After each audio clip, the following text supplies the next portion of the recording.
함께 있는 성경동화 13번 보리떡 5개와 물고기 2마리 비전 코람데오 출판사.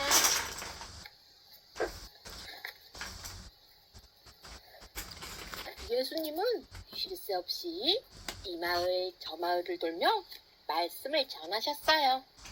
예수님이 가시는 곳이면 어디든지 사람들이 몰려들었지요. 예수님과 제자들은 매우 피곤해졌어요. 예수님이 말씀하셨지요. 조용한 곳에 가서 잠시 쉬는 것이 좋겠구나. 예수님은 제자들을 데리고 조용한 들판으로 가셨어요. 하지만 사람들은 예수님을 보기 위해 그곳까지 따라왔지요. 그것도 자그마치 5,000명이나 넘는 사람들이 말이지요. 예수님과 제자들은 잠시 쉴 수도 없었답니다. 예수님은 모인 사람들에게 하나님의 말씀을 전해주셨어요. 어느새 날이 어둑어둑해졌어요. 제자들이 말했지요. 예수님, 날도 어두워졌는데 사람들이 아무것도 먹지 못했습니다. 어떻게 하면 좋을까요? 너희가 빵을 나누어 주는 것이 어떻겠느냐? 네? 저희가요? 5,000명이 넘는 사람들에게 어떻게 빵을 준단 말입니까? 예수님이 물으셨어요. 너희가 지금 가지고 있는 음식이 얼마나 되느냐? 빵 5개와 물고기 2마리 뿐입니다. 가서 가져오너라. 그리고 사람들을 이리로 데려오너라. 사람들이 들판에 옹기종기 모여 앉았어요. 예수님이 사람들 앞에 나오셨지요. 예수님의 손에는 빵 5개와 물고기 2마리가 있었어요. 예수님은 사람들을 빙 둘러보셨어요.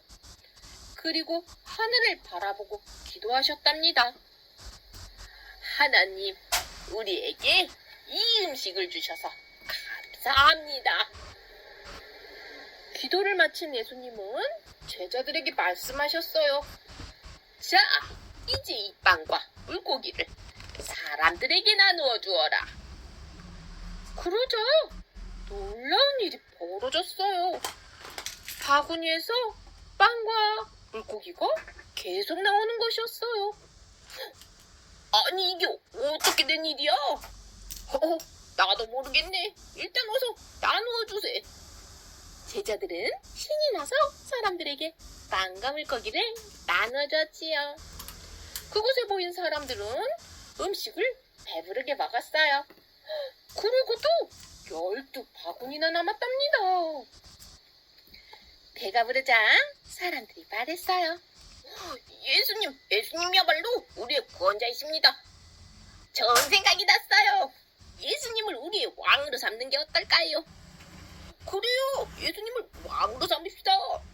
사람들은 예수님을 억지로 왕으로 삼으려 했어요. 예수님을 왕으로 삼으면 잘 먹고 잘 살 것 같았기 때문이에요. 예수님은 그런 사람들은 나쁜 마음을 보셨어요.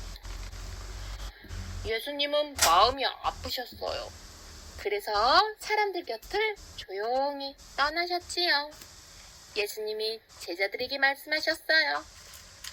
너희는 배를 타고 호수벽 건너편으로 가거라. 그러고는 홀로 산에 올라가 기도하셨지요. 밤이 되었어요. 제자들이 탄 배는 여전히 호수 위에 둥둥 떠 있었지요. 제자들은 예수님을 계속 기다렸어요. 그때 갑자기 호수에 큰 풍랑이 일었어요. 제자들은 겁에 질린 채 출렁이는 배 위에서 열심히 노를 저었지요. 도대체 예수님은 언제 오시는 거야? 그러게 말일세. 풍랑이 이리도 거센데 말이야. 우리를 지켜주셔야 하는데. 그때 저 멀리서 예수님이 제자들을 향해 호수 위로 걸어오셨어요. 제자들은 깜짝 놀랐지요. 이보게, 저게 뭔가? 혹시 유령이 아닐까? 지금 우리가 잘못 보고 있는 건 아니겠지? 두려워 오들오들 떨고 있는 제자들을 향해 예수님이 말씀하셨어요. 바로 나다. 그러니 겁낼 것 없다. 안심하여라. 베드로가 말했어요. 당신은 진짜 예수님이신가요? 그렇단다. 만일 진짜 예수님이라면 저도 물 위를 걷게 해주세요. 좋다. 이리로 걸어오너라. 베드로는 물 위에 살며시 발을 올려보았어요. 그런데 신기하게도 물 위가 마치 땅처럼 단단하게 느껴졌지요. 우와, 내가 물 위를 걷다니. 정말 예수님이시군요. 베드로는 물 위를 걸어 예수님께 다가갔어요. 그런데 갑자기 풍랑이 매우 거세졌지요. 베드로는 덜컥 겁이 났어요. 아, 무서워. 이러다 빠져버리겠어. 그 순간 베드로는 허수에 그만 붕덩 빠져버렸지요. 어머, 예수님 살려주세요. 어서 내 손을 잡아라. 예수님은 베드로 손을 잡아 올려 끌어올리셨어요. 예수님 살려주셔서 감사합니다. 예수님은 베드로를 꾸짖으셨어요. 이름이 작은 베드로야. 왜 의심하였느냐? 그깟 풍랑이 그렇게 겁이 나더냐? 예수님은 베드로와 함께 배에 오르셨어요. 그러자 거센 풍랑이 거짓말처럼 잠잠해졌지요. 우와, 예수님은 풍랑도 잠잠하게 하시는 분이다. 배에서 모든 것을 지켜본 제자들은 예수님께 절을 했어요. 예수님은 정말 하나님의 아들이십니다. 예수님은 제자들과 함께 배를 타고 다시 갈릴리 마을로 가셨답니다. 생각이 쏙쏙, 지혜가 쑥쑥. 왜 5,000명을 먹이셨을까요? 보리떡 5개와 물고기 2마리로 5,000명을 배부르게 먹이신 이야기는 아주 유명하지요. 흔히 오병이어로 알려진 이 이야기는 사복음서에 전부 나올 정도로 매우 중요한 이야기예요. 잠깐 자세히 살펴보도록 해요. 예수님에 대한 소문이 퍼지면서 예수님을 따르는 사람들의 숫자가 점점 늘어났어요. 특히 병들고 힘이 없는 사람들이 예수님께 모여들었지요. 유대인들은 그들을 무시하고 손가락질했지만 예수님은 오히려 불쌍히 여기시고 받아주셨기 때문이에요. 예수님은 그렇게 밀려오는 사람들 때문에 잠시도 쉴 틈이 없으셨지요. 바쁘게 일하시던 예수님은 제자들을 데리고 조용한 들판으로 가서 조금 쉬고 싶으셨어요. 하지만 너무나 마음이 간절했던 사람들은 그곳까지 예수님을 따라왔지요. 어느새 날이 저물었지만 들판을 가득 채운 사람들은 좀처럼 떠날 생각을 하지 않았어요. 그러자 모인 사람들의 배고픔이 걱정되신 예수님은 제자 빌립에게 말씀하셨어요. 우리가 어디서 떡을 사서 이 사람들을 먹일 수 있겠느냐? 하지만 넓은 들판에 남자만 5,000명이었는데 그렇게 많은 사람들을 먹일 떡을 어디서 살 수 있었을까요? 요한복음을 보면 예수님도 그런 어려움을 아셨지만 제자 빌립을 시험하려고 일부러 물으셨다고 해요. 예수님의 질문에 빌립은 재빨리 머리를 써서 계산했어요. 예수님, 조금씩 나눠준다고 해도 아마 200데나리온으로도 모자랄 것입니다. 그때 마침 한 소년에게 보리떡 5개와 물고기 2마리가 있었고 안드레가 그것을 가져왔어요.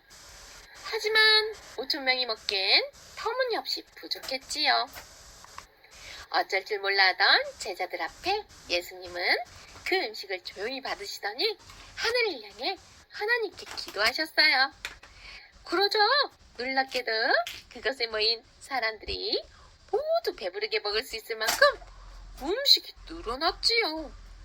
턱없이 부족하던 음식이 모두의 배를 채우고도 남을 만큼 풍성한 음식이 된 것이지요. 예수님은 이 오병이어 기적을 통해 무엇을 보여주고 싶으셨던 것일까요? 예수님은 사람들에게 스스로 굶주림을 채우시는 분임을 보여주고 싶으셨어요. 그렇지만 예수님이 가리키신 굶주림은 육체적으로 배고픈 상태가 아니라 영혼의 굶주림을 의미했지요. 예수님은 죄로 굶주린 죽어가는 영혼을 위해 이 땅에 오셨어요. 그들에게 새로운 생명을 채우기 위해 말이지요. 오병이어 기적은 바로 예수님이 새로운 생명의 주인임을 보여주는 사건이었어요. 사람들의 잘못된 생각. 예수님은 생명을 주러 오셨음을 보이기 위해 오병이어 기적을 베푸셨지만 그곳에 모인 사람들은 그 의미를 깨닫지 못했어요. 그래서 예수님이야말로 구약 성경에 예언된 하나님이 보내신 선지자이며 메시아라고 생각했지요. 그 생각이 틀리진 않았지만 그렇게 생각하게 된 이유가 문제였어요. 사람들은 예수님을 왕으로 보시면 오병이어의 놀라운 기적을 맛본 것처럼 평생 배부르게 살 수 있을 거라고 생각했지요. 당장 매일의 삶이 풍요로워질 거라 기대했던 거예요. 그 사람들이 예수께서 행하신 이 표적을 보고 말하되 이는 참으로 세상에 오실 그 선지자라 하더라. 요한복음 6장 14절. 하지만 그들은 매우 큰 착각을 하고 있었어요. 마치 자신들이 인정하면 예수님을 왕으로 삼을 수 있다는 착각이었지요. 이스라엘의 왕은 하나님이 세우시는 특별한 자리였어요. 하지만 사람들의 마음 속에는 하나님이 아닌 자신들이 왕을 선택한다고 믿었지요. 이미 하나님께서 생명의 떡으로 이 땅에 왕으로 보내신 예수님을 무슨 권리로 자신들이 왕으로 삼자고 할 수 있겠어요.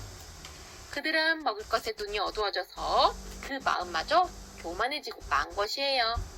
예수님은 오병이어의 기적의 의미는 물론이고 이스라엘의 왕이 무엇인지도 모르는 백성들의 모습을 보고 마음이 아프셨어요. 그래서 이렇게 말씀하셨지요. 너희가 나를 찾는 것은 표적을 볼 까닭이 아니요 떡을 먹고 배부른 까닭이로다. 썩을 양식을 위하여 일하지 말고 영생하도록 있는 양식을 위하여 하라. 이 양식은 인자가 너희에게 주리니. 요한복음 6장 26절에서 27절. 예수께서 이르시되 나는 생명의 떡이니 내게 오는 자는 결코 줄이지 아니할 터이요 나를 믿는 자는 영원히 목마르지 아니하리라. 요한복음 6장 33절에서 35절. 예수님은 오병이어 기적을 통해 사람들이 영혼의 문제를 깊이 이해하고 그 굶주림을 해결하여 주셔서 영원한 생명을 주신 기쁨을 깨닫기 원하셨어요. 하지만 사람들은 그 의미를 알지 못했지요. 우리의 삶도 마찬가지예요. 모두가 풍요롭게 살기 원하지요. 잘 먹고 잘 사는 삶이 참된 행복이라고 믿고요. 하지만 겉으로는 멀쩡하고 배부르게 사는 것은 사람도 예수님을 모르면 영혼은 날마다 굶주린 채 살아가고 말아요. 그 누구도 그 어떤 것도 해결할 수 없는 영혼의 굶주림은 오직 예수님만이 채울 수 있어요. 예수님은 우리에게 썩지 않는 영원한 생명의 양식을 주시는 메시아이기 때문이지요.